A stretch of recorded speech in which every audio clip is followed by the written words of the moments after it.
Hello everyone, welcome to learn e spot. Geography के आज अपने इस लेक्चर में हम देखने वाले हैं रॉक्स एंड मिनरल्स का पार्ट 1। ओके, देखिए, अगर आपको ये सीरीज़ अच्छी लगती है, आपको ये वीडियोस अच्छे लगते हैं तो please like, share and subscribe. Okay, अब आगे बढ़ते हैं। देखिए, हमारी अर्थ जो है, हमारी पृथ्वी, वो उसका सबसे बेसिक, अगर हम सबसे बेसिक चीज़ देखें तो वो बनी है एलिमेंट्स से। डिफरेंट काइंड ऑफ एलिमेंट्स, जैसे कि हाइड्रोजन हो गया, ऑक्सीजन, सोडियम, नाइट्रोजन और अर्थ फॉर्मिंग एलिमेंट्स काफ़ी सारे हैं। ठीक है, जैसे जिंक है, कॉपर है। ओके, हम बेसिकली हमने केमिस्ट्री में तो 120 एलिमेंट्स लगभग पढ़े ही हैं। ठीक है, तो इन्हीं सब से हमारी अर्थ और इवन हमारा जो ब्रह्मांड है वो भी इन्हीं सब से बना हुआ है। तो अब अगर हम एलिमेंट्स से बड़ी चीज़ देखें, मतलब एलिमेंट्स जो कंबाइन हो जाते हैं वो कंबाइन होकर के क्या बनाते हैं? मिनरल्स। ठीक है, तो मतलब एक मिनरल में एक से ज़्यादा एलिमेंट्स हो सकते हैं या फिर एक सिंगल एलिमेंट भी हो सकता है, बट मिनरल वो होते हैं जो हमें फ्री फॉर्म में मिलते हैं अर्थ पे। ओके, और यही मिनरल्स, अगर एक से ज़्यादा मिनरल्स जो है मिल करके क्या बना लेते हैं? रॉक्स। रॉक यानी कि शैल या फिर चट्टाने, हिंदी में जिन्हें चट्टाने बोलते हैं या फिर शैल भी बोलते हैं। मिनरल्स को हिंदी में बोलते हैं खनिज, और एलिमेंट्स को हिंदी में बोलते हैं तत्व। रॉक्स को बोलते हैं चट्टान। ठीक है, तो इन सब के बारे में हमें बेसिक इतना पता होना चाहिए कि कौन आखिर क्या बना रहा है। एलिमेंट्स जो है वो मिलके मिनरल्स बनाते हैं, मिनरल्स मिलके रॉक्स बनाते हैं। ठीक है, आगे देखते हैं रॉक्स और मिनरल्स के बारे में, क्या बेसिक डिफरेंस है इन दोनों में, वो देखते हैं। Rocks are mixtures of mineral element. ठीक है, मिनरल एलिमेंट का जो मिक्सचर होता है उसे रॉक बोलते हैं, बट मिनरल जो है वो सॉलिड इनऑर्गेनिक सब्सटेंस है जो कि नेचुरली हमें अर्थ पे मिलते हैं।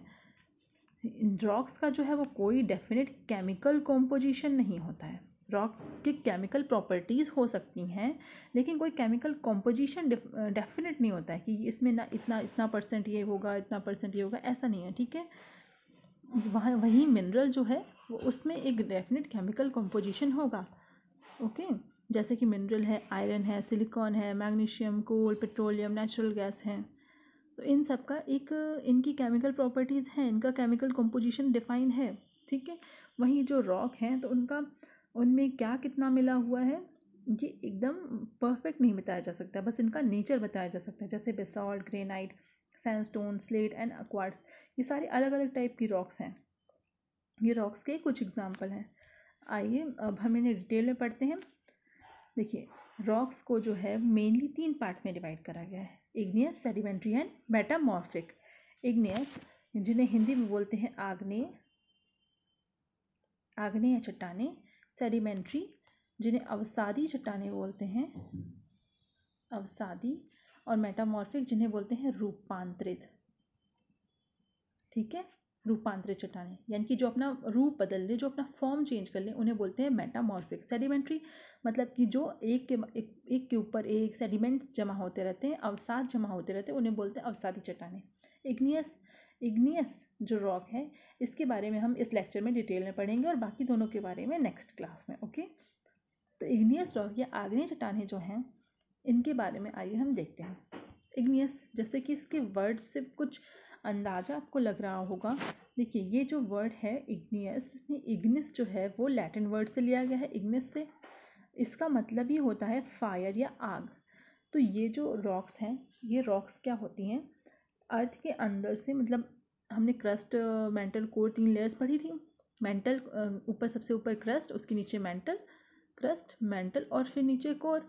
तो जो मेंटल लेयर होती है उसमें क्या होता है, अपर मोस्ट में क्या होता है, मैग्मा एक चैम्बर होता है, मैग्मा चैम्बर, जहाँ पर ये मिनरल्स वगैरह सब, मिनरल्स हैं, सारे एलिमेंट्स हैं, ये सब क्या होते हैं, इतना टेम्परेचर ज़्यादा होता है कि लिक्विड फॉर्म में होते हैं।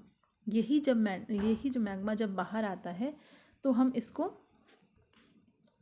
ये जब मैग्मा बाहर आएगा तो हम इसे एक नाम, अगर ये बाहर आकर के सरफेस पे, या फिर सरफेस पे ना ही, क्रस्ट में ही कहीं, सरफेस के जस्ट नीचे जम जाएगा, तो हम इसे नाम दे देंगे इग्नियस रॉक। ओके, तो जब ये रॉक्स मतलब कैसे बनती हैं? ये रॉक्स बनती हैं cooling, solidification and crystallisation of magma. Magma के ठंडे होने से, उनके जमने से और उनके क्रिस्टल्स बनने से इग्नियस रॉक्स बनती हैं। अब इनको प्राइमरी रॉक्स भी बोला जाता है।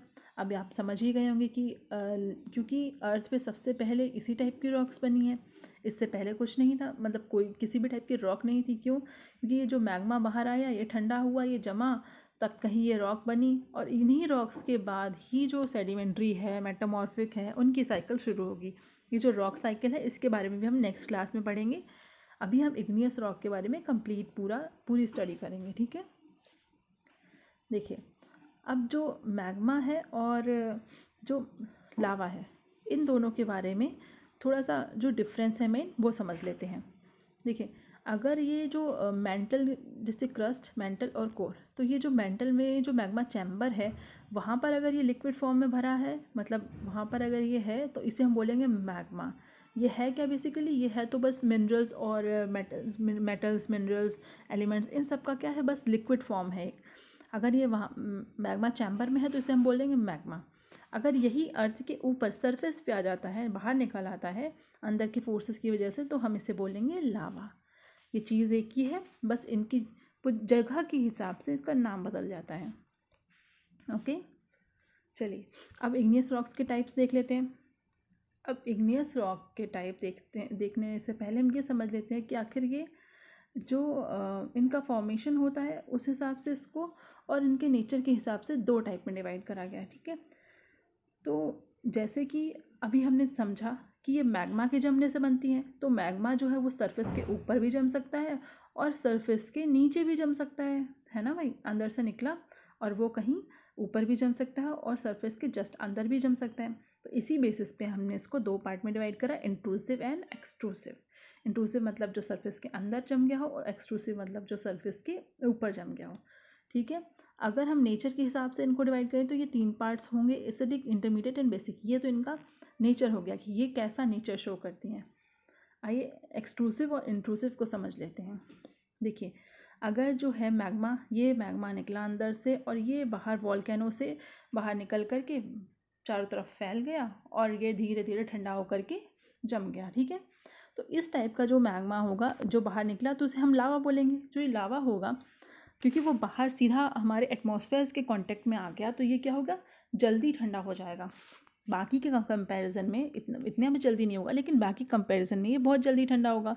तो ये जो इसमें कूलिंग है वो फास्ट होगी, इसके क्रिस्टल्स जो हैं वो छोटे छोटे क्रिस्टल्स बनेंगे, ठीक है।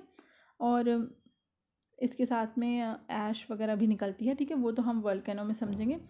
और क्योंकि ये वॉल्केनो से निकल रही है तो इसको हम वॉल्केनिक रॉक भी बोल देते हैं। किसको? जो एक्सट्रूसिव इग्नियस रॉक है, इसको हम वॉल्केनिक रॉक भी बोल देते हैं, क्योंकि ये वॉल्केनो से बन रही है। इसका जो सबसे अच्छा एक एग्जाम्पल है वो है बेसॉल्ट। क्या है? बेसॉल्ट, ठीक है। ये जैसे आप ये देख सकते हैं, ये एक्सट्रूसिव के एग्जाम्पल्स हैं। बेसॉल्ट है, ऑब्सिडियन है, प्यूमिक है, ओके। अब देखते हैं इंट्रूसिव वाली जो है ना वो बहुत इंपॉर्टेंट है। आप इनको ध्यान से समझना कि देखिए, जब कभी जो मैग्मा है वो बाहर सरफेस पे ना निकल पाए, अगर ना निकल पाए किसी भी वजह से, और वो ऊपर की तरफ तो बढ़ा लेकिन वो सरफेस पे नहीं निकल पाया, तो उसको जहाँ भी लेयर्स के बीच में जगह मिलेगी वो वहीं जाके जम जाएगा। अब इसके जमने के हिसाब से जो इसके शेप होते हैं उनके हिसाब से हम इनको कुछ नाम देते हैं। जैसे एक है बैथोलिथ। जब ये एक डोम शेप का आकार ले ले, मतलब डोम यानी कि ऐसे गुंबद, ऊपर से गोलाई वाला और नीचे से कोई डेफिनेट शेप ना हो, बहुत बड़ी सी कोई चट्टान हो और ऐसे जम जाए, मैग्मा ऐसे जम जाए, बहुत बड़ी सी कोई चट्टान बन जाए, तो उसे हम बोलते हैं बैथोलिथ, ठीक है। ये कैसा? गुंबद के आकार का जैसा हो जाएगा। वैसे तो ये अंदर ही जम रही है, ये हमें बाहर नहीं दिखाई देगी, लेकिन हो सकता है कि टाइम के साथ ऊपर की लेयर्स हटती जाएं और ये कभी बैथोलिथ हमें बाहर दिख जाए। तो ऐसा एग्जाम्पल हमें देखने को मिलता है रांची के पठार पे, जो एक बैथोलिथ टाइप की रॉक है, ओके। और दूसरा होता है लैकोलिथ। लैकोलिथ भी ऊपर की तरफ थोड़ा सा गोल जैसा होता है, लेकिन ये छोटे साइज़ में होता है पैथोलिथ के कंपैरिजन में। एक होता है, अगर मैग्मा को सीधा सीधा ऊपर की तरफ जगह मिल गई तो ये सीधा ऊपर की तरफ जाएगा और एक पिलर टाइप बना लेगा, जिसे बोलते हैं डाइक। ये कैसा होगा? एक पिलर टाइप में होगा। डाइक, ठीक है, जैसे ये पिलर टाइप में। और जब कभी दो लेयर्स के बीच में कहीं जगह मिल जाए मैग्मा को और वो वहाँ एक पतली सी एक लेयर बना ले, तो उसे हम बोलते हैं सिल, ठीक है, उसे हम क्या बोलते हैं, सिल। ओके, तो ये जो है ना, ये मेन टाइप हैं और ये आपको याद रखने हैं। ये हो गए इंट्रूसिव रॉक के भी एग्जांपल हो गए। अच्छा, इसमें क्या होगा, क्योंकि ये अंदर है तो इसमें स्लो कूलिंग होगी, कूलिंग बहुत स्लो होगी, धीरे धीरे ठंडा होगा। कूलिंग स्लो होगी तो इसके क्रिस्टल्स भी बड़े बनेंगे। और जैसे जैसे ऊपर जाते जाएंगे हम, तो जो इग्नियस रॉक है, ये इग्नियस रॉक ही अंदर से बाहर जितना भी मैग्मा से या लावा से बन रही है सब इग्नियस है। लेकिन जैसे जैसे ऊपर जाते जाएंगे तो इसके जो क्रिस्टल्स हैं वो क्या होते जाएंगे, छोटे होंगे और फाइन होते जाएंगे, ठीक है। और जैसे जैसे नीचे होंगे क्रिस्टल्स बड़े रहेंगे और जो इनकी ये ज़्यादा सॉलिड, ज़्यादा कॉम्पैक्ट होंगे, क्योंकि जितना नीचे हैं उन पर उतना ही ज़्यादा दबाव पड़ रहा है, उतना ही ज़्यादा प्रेशर पड़ रहा है, तो वो उतनी ही ज़्यादा सॉलिड एंड कॉम्पैक्ट होगी रॉक, ठीक है। चलिए आगे देखते हैं। जो इसके इंट्रूसिव के एग्जांपल हैं वो क्या है, ग्रेनाइट है, गैब्रो है, ये है इंट्रूसिव रॉक के एग्जांपल। अच्छा, अब हम ज़रा इनको नेचर के अकॉर्डिंग जो हमने इनको 3 पार्ट में बांटा है, एसिडिक, इंटरमीडिएट एंड बेसिक, ये भी देख लेते हैं। एसिडिक रॉक, देखिए जो रॉक्स का जो नेचर होता है एसिडिक, बेसिक, ये सिलिका की वजह से होता है, ठीक है। सिलिका की वजह से रॉक्स का एसिडिक नेचर होता है। और जैसे जैसे हम अर्थ में नीचे की ओर जाएंगे ना, वैसे वैसे सिलिका कंटेंट जो है वो बढ़ता जाता है। मतलब जो इग्नियस रॉक जितना नीचे है वो उसमें सिलिका कंटेंट उतना ही ज़्यादा है और वो उतनी ज़्यादा एसिडिक हो जाएगी।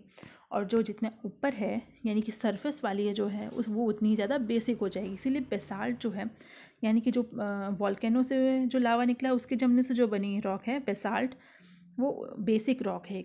और वहीं ग्रेनाइट जो है, जो कि हमारे अर्थ के अंदर, सरफेस के अंदर से मिलती है, वो है एक एसिडिक रॉक, उसमें सिलिका कंटेंट ज़्यादा रहता है, ठीक है।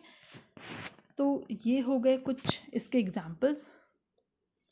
और ये हो गया रॉक का क्लासिफिकेशन। इग्नियस रॉक का जो है पूरा क्लासिफिकेशन हमने देख लिया, फॉर्मेशन के हिसाब से, नेचर के हिसाब से। और इग्नियस रॉक के कुछ और पॉइंट्स भी हैं, जैसे कि इनमें लेयर्स नहीं मिलती हैं, ठीक है। इसमें क्या है, ये जो लेयर्स हैं वो नहीं मिलती हैं। फील हो सकता है हमें कि इनमें लेयर्स हैं, बट ये लेयर्स नहीं होती हैं, क्योंकि ये कोई सेडिमेंट तो है नहीं एक के बाद एक परत जम रही हो, ये तो पूरा मैग्मा के आके जमने से ही बनी है आखिर, ठीक है। और इनमें क्योंकि इनमें जो है कोई भी होल्स नहीं मिलते हैं, नो होल्स जो हैं वो भी नहीं मिलते हैं। और इसलिए अगर इनमें होल्स नहीं हैं तो इसमें जो है वीदरिंग जो है वो बहुत ही कम होती है बट बहुत ही कम होती है। और केमिकल वीदरिंग तो होती ही नहीं है या बहुत ही कम होगी, क्योंकि कोई भी केमिकल को अंदर जाने का और उससे रिएक्ट करने की जगह ही नहीं मिलती है, ठीक है। तो इसमें मैकेनिकल वीदरिंग यानी कि बाहर से ही इसका जो है वो वीदरिंग होगी, क्षरण होगा, जो कुछ भी होगा इसमें बाहर से ही फ़र्क पड़ेगा, अंदर से कोई फ़र्क नहीं पड़ता है, ठीक है, क्योंकि अंदर जाने का जगह ही नहीं है इसमें। और इसके जो क्रिस्टल्स हैं वो तो ठंडे होने पे ही डिपेंड करते हैं कि मैग्मा जो है वो जितना जल्दी ठंडा हो जाएगा क्रिस्टल्स उतने ही छोटे होंगे, लेकिन जितना देर में ठंडा होगा क्रिस्टल्स उतने ही बड़े बनेंगे। और ये हार्ड होती हैं, ये रॉक ये काफ़ी हार्ड होती हैं, कॉम्पैक्ट होती हैं, ठीक है। तो ये हो गया इग्नियस रॉक के बारे में पूरा डिटेल में। और इसकी एग्जांपल्स को एक बार फिर से देख लो कि एक्सट्रूसिव के एग्जांपल्स हैं प्यूमिक, ऑब्सिडियन, बेसाल्ट। और वहीं इंट्रूसिव के रॉक एग्जांपल हैं ग्रेनाइट, गैब्रो, ठीक है। जब भी हमें कोई अच्छा सा मतलब कुछ अच्छा सा बनवाना होता है या कुछ ऐसा लगवाना होता है तो हम ग्रेनाइट का यूज़ करते हैं ना, क्योंकि वो इतना ही सॉलिड, मजबूत और जल्दी से ख़राब ना होने वाली रॉक है, ठीक है। तो अब हम नेक्स्ट क्लास में क्या पढ़ेंगे, सेडिमेंट्री रॉक्स के बारे में, मेटामॉर्फिक के और रॉक साइकिल के बारे में, इनके बारे में हम नेक्स्ट क्लास में पढ़ेंगे, ठीक है। आज के लेक्चर में बस इतना ही। Thanks for watching, bye bye, take care.